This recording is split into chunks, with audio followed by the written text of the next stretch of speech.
7 of 11 persons of interest in the death of Christine Dacera showed up for the preliminary investigation. But the hearing has been deferred while authorities wait for the release of medical reports. Urine samples taken from Dacera's body have led to more questions. We'll try to get answers from forensic pathologist Raquel Fortun. The Philippines will be signing a deal with LGUs and British drug maker AstraZeneca for more or less 20 million doses of COVID vaccines. A House committee has begun discussions on charter change, focusing on economic provisions. And instead of pushing for cha-cha, one senator will file a bill that will amend the party list system.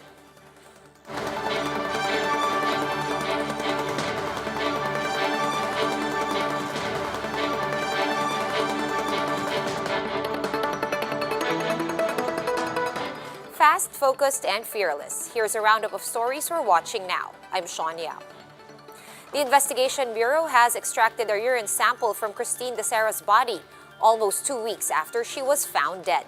To help us understand this development, forensic pathologist Raquel Fortun joins us on the phone. Good afternoon, Dr. Fortun. First off, the sample was taken 2 weeks after her death. Another thing to consider is that Christine's bladder was declared empty in the medico-legal report. So how does this affect the integrity of this urine sample in question?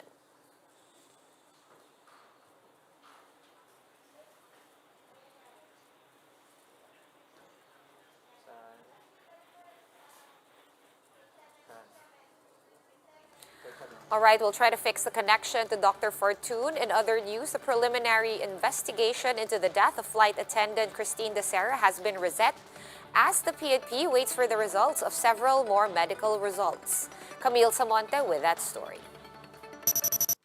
7 out of the 11 respondents showed up for the preliminary investigation into the death of Christine Dacera. Among them are Romel Galido, JP De La Serna, Gregorio De Guzman, Valentine Rosales, and Clark Rapinan. The 5 of them submitted a counter-affidavit on the rapid homicide case they are facing. JP Halili and Ed Madrid were also present together with their lawyers. The lawyers of Louis De Lima and Ray Inglis meanwhile represented their clients. But the PNP moved to reset the hearing as they await the results of the DNA analysis, toxicology analysis, histopath examination, and lab results from the Makati Medical Center as part of the requirement by the Makati Prosecutor's Office. The next hearing is scheduled on January 27. A document sent by one of our sources showed 5 laboratory chemistry procedures were done to identify any trace of illegal drugs on Dacera's body. The tests were conducted before Dacera's body was turned over to the PNP. Dacera's family, meanwhile, still believes Christine was raped and there was an alleged cover-up on her death. They are awaiting the results of a second autopsy conducted by the NBI.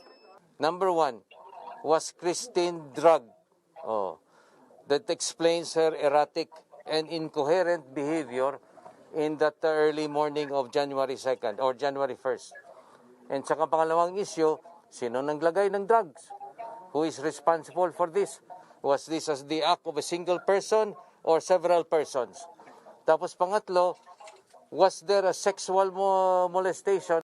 De La Serna, one of the respondents, retracted his earlier statement to Makati PNP where he said there were illegal drugs in their year-end party. Attorney Abigail Portugal says the hint of drug use was supplied by the police after subjecting his clients, De La Serna and Galido, to alleged mental torture and misrepresentation. Portugal likewise asserted that all her clients tested negative for drug use. De La Serna and Galido were among the 3 ordered released by the Makati City Prosecutor's Office due to lack of evidence last week. Napilitan lang kasi may pressure sila during that time. Si JP De La Serna and Romel Galido. According to them, the PNP police. Basta may pressure sila. Otherwise, di sila makakalabas. Kasi naka-detain sila that time. Meanwhile, authorities are still looking for the 8 personalities in room 2207 where Dacera was seen headed towards at around 6 a.m. For News 5, Camille Samonte, we are One News. All right, I think we have Dr. Raquel Fortun, a forensic pathologist, on the phone with us. Hi, Doc. Good afternoon. Can you hear me now? Yes, yes. Good afternoon. Hi. All right. So I was asking that first off, the urine sample in question was taken 2 weeks after her death. And we also have to consider, of course, that Christine's bladder was also declared empty in the initial medical legal report. So how does this now affect the integrity of this urine sample? I don't know what's exactly happening except for bits and pieces released, apparently by the National Bureau of Investigation. So my questions remain, and classically you'll be asking in a case like this exactly what was obtained, how was it recovered, meaning that alleged urine sample, and then what test will it undergo, and if there are results, then you'll have to be reviewing everything from the chain of custody, methodology, the results, is this even significant? All of those things. It's very hard to really make a conclusion at this point, especially at my end. All right, fair enough. But is it also possible, Doc, that this is actually not urine? Is it possible? Yeah, it really depends on the documentation of what the NBI actually found. Was it really in the bladder? Was the bladder still intact?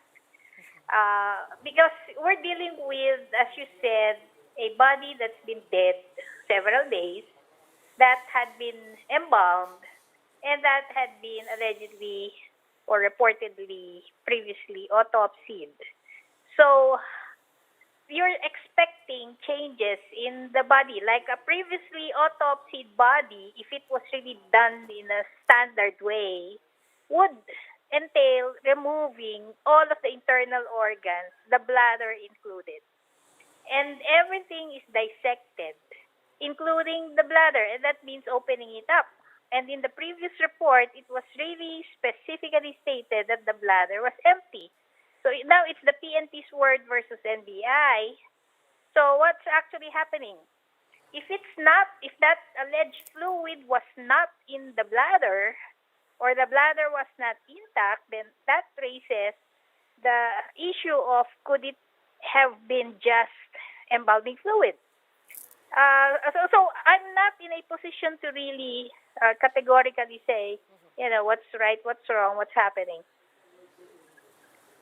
All right. Now, given, of course, all this confusion and seeming contradictions that the case is facing at the moment, is it possible that this case can still be solved with the help of forensic pathology?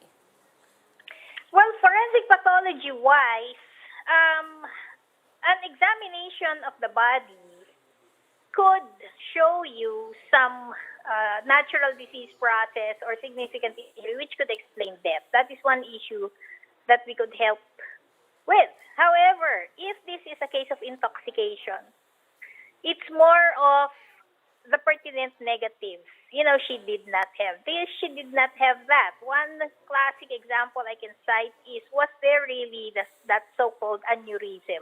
That's very easy to see or not see. And I'm interested in the NBI findings because that was the cause of death as categorically stated. She died of a ruptured aneurysm, specifically in the aorta. That is easy to disprove.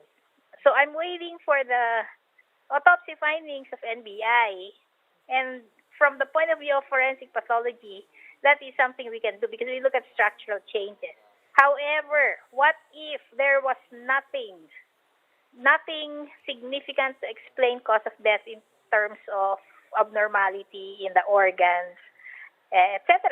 Then this would tend to point to something very non-specific, and intoxication from something or several agents can actually be the reason why you're not seeing anything. And this is where another branch of forensic science, which is forensic toxicology, would be more helpful than forensic pathology. All right, so it's a completely different field, forensic pathology and toxicology. Thank you so much, as usual, for all the insights. Forensic pathologist, Dr. Raquel Fortun.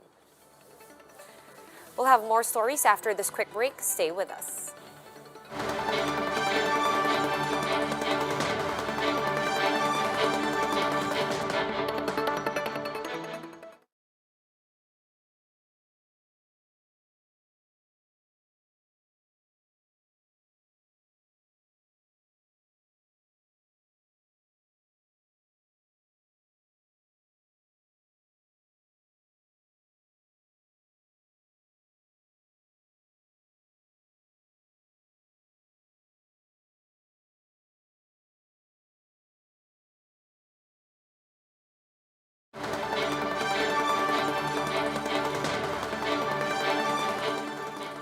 You are still watching One News Now. I'm Sean Yao.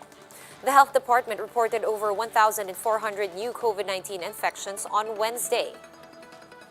And that brings the country's caseload to above 492,000, some 24,000 of which are still considered active. The virus killed 146 more patients in the past 24 hours, pushing the death toll to nearly 9,700. Meanwhile, some 458,000 have gotten better from the disease, with 397 new recoveries today. On the matter of vaccines, the government is set to sign a tripartite deal with AstraZeneca on January 14 for about 20 million doses. Vaccine czar Carlito Galvez Jr. adds that conclusive or final agreements with other brands such as Pfizer and Moderna will be signed in the coming days. And the Bureau of Customs is getting itself ready for the arrival of COVID-19 vaccines in the country, which the government expects to begin next month. For the latest, Romel Lopez joins us live from Manila. Hi, Romel. What preparations are being undertaken by the BOC as early as now? Yes, Sean, the Bureau of Customs made it clear that all necessary assistance will be given to the government and the private sector for the arrival of the COVID-19 vaccines in the country. All ports of entry have been alerted to help in expediting the processes needed for the arrival of the vaccines. The Bureau says that it would just take a few hours if all required documents are provided. It has also put up an assistance desk and a one-stop shop to help make sure that the much-awaited vaccine will arrive on time. As for the commercial importation, Customs Assistant Commissioner Attorney Vincent Maronilla says that they will have to wait for its guidelines first. He adds that the vaccine and medicine importation requires a full FDA approval, not just an emergency use authorization or EUA. This means additional documents from the FDA like the Certificate of Product Registration and license to operate are needed before any vaccine is sold to the public. As of now, the BOC is still waiting for the first company or agency to file an import entry for any COVID vaccine. The government hopes that the first batch of jobs would arrive next month, either Sinovac, Novavax, or AstraZeneca. Let's listen to Attorney Maronilla. Marami talagang parating dyan, kaya nga we're going to put special attention to these kinds of products.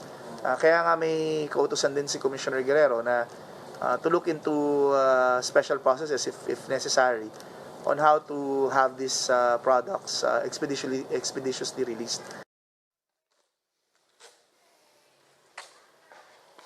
Sean, the BOC also says it will update the public every now and then on how many vaccines have already arrived and how many are still in the process to ensure transparency. Sean? Thanks so much for that update, Romel Lopez, joining us live from the city of Manila. For more updates, visit News 5, the Philippine Star, and Business World online. Visit our website, onenews.ph, for more in-depth analysis. You can also catch One News on the Signal Play app. Register for a free account at www.signalplay.com and stream One News live anytime, anywhere. I'm Sean Yao. We are One News.